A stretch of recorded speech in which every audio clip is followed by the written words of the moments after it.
आता वरुड शहरात सुरू झाले आहे ग्रॅव्हिटी फिटनेस क्लब, ज्यात तुम्हाला मिळणार आहे सर्वात अनुभवी ट्रेनर. विथ खास ऑफर सुरू आहेत, ज्यात फक्त 1500 रुपयांमध्ये तुम्हाला 3 महिने वर्कआउट करता येईल. पत्ता आहे श्रीराम सिटीच्या वर काठीवाले कॉम्प्लेक्सच्या बाजूला, वरुड.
नमस्कार, मी प्राध्यापक कमल नारायण उईके, जिल्हाध्यक्ष बिरसा क्रांती दल अमरावती.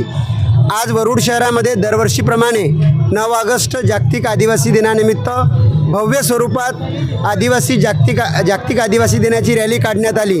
या रॅलीचं वैशिष्ट्य असं होतं की इथे गोंडी, रेला, पाटा आणि कोरकू आदिवासी सांस्कृतिक कलापथक बोलवण्यात आलं होतं.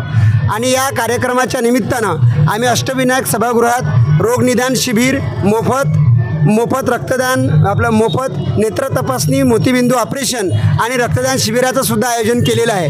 जागतिक आदिवासी दिवस कृती समितीचे अध्यक्ष मनोज उईके यांच्या नेतृत्वाखाली आम्ही हे संपूर्ण कार्यक्रमाचं आयोजन केलेलं होतं. 1994 साली या कार्यक्रमाला म्हणजे 9 ऑगस्ट जागतिक आदिवासी दिनाला युनोने म्हणजे युनायटेड नेशन ऑर्गनायझेशन, संयुक्त राष्ट्र संघटनेच्या आमसभेने 184 देशांच्या मान्यतेने या दिवसाला मान्यता दिली आहे. आणि या भारतामध्ये संपूर्ण कानाकोपऱ्यामध्ये आदिवासी लोक मोठ्या उत्साहाने हा समारंभ साजरा करत असतात.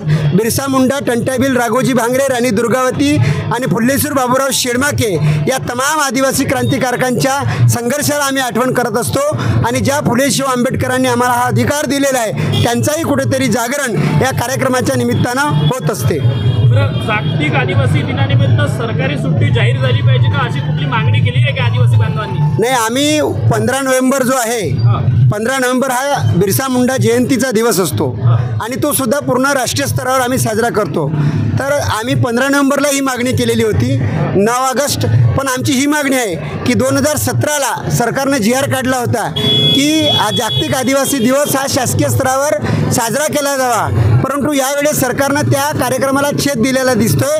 कारण आज माननीय मुख्यमंत्री साहेबांनी रेशीम बागेमध्ये नागपूरला एक कार्यक्रम ठेवला आहे. विरंगणा राणी दुर्गावती महिला सबलीकरण आणि महाराष्ट्राचे आदिवासी विकास मंत्री जे अशोक उईके यांना तिथे बोलवलेलं आहे. मला वाटतं की हे असं करणं चुकीचं आहे. सरकारने आदिवासींच्या भावना समजून, आदिवासींच्या अस्तित्वाचा विचार करून, अस्मितेचा विचार करून कंटिन्यू त्यांनी नेहमीप्रमाणे जागतिक आदिवासी दिवस हा शासकीय पातळीवर साजरा करावा, एवढीच आमची विनंती आहे.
आता वरुड मोर्शी तालुक्यातील प्रत्येक अपडेट सर्वात आधी तुमच्या मोबाईलवर पाहण्यासाठी आजच आमच्या अमरावती टुडे न्यूज या युट्यूब चॅनलला सबस्क्राईब करा आणि प्रत्येक न्यूज तुमच्या व्हॉट्सअपवर सर्वात आधी बघण्यासाठी आमच्या 93 33 34 73 84 या व्हॉट्सअप क्रमांकावर मेसेज करा आणि ग्रुपला जॉईन होऊन प्रत्येक अपडेट सर्वात आधी मिळवा।